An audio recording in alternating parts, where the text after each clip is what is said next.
মই কথাটো আগতেও কৈছোঁ, কিন্তু মই এটা কথাই সংবাদ মাধ্যমক প্ৰশ্ন সুধিব খুজিম যে ধুবুৰীত 1400 গৰু কোৰবানী দিয়া কোৰবানী দিয়া গৰু নামঘৰত ৰখা হ'ল, সেই কথাটো কোনেও নুসুধে।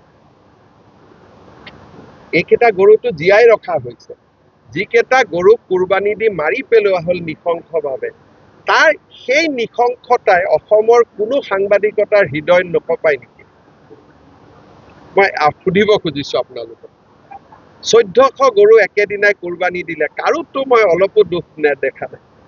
গতিকে মই ভাবোঁ যে যিটো প্ৰসংগ উত্থাপন কৰিলে ৰাইজৰ লাভ হয়, সেই প্ৰসংগ আমি উত্থাপন কৰা উচিত। মই কোনো এটা টিভিত এই সম্পৰ্কত এটাও বিতৰ্ক দেখা নাই। কোৰবানী দিয়া হৈছে 1400 গৰু, 1450টা গৰু, ক'তোতো এটাও টকশ্ব নাই। এইকেইটাতো জীয়াই আছে গৰু। আপোনালোকে জীয়াই থকা গৰুৰ ওপৰত আলোচনা কৰে, কোৰবানী হোৱা গৰুৰ কথা আলোচনা নকৰে।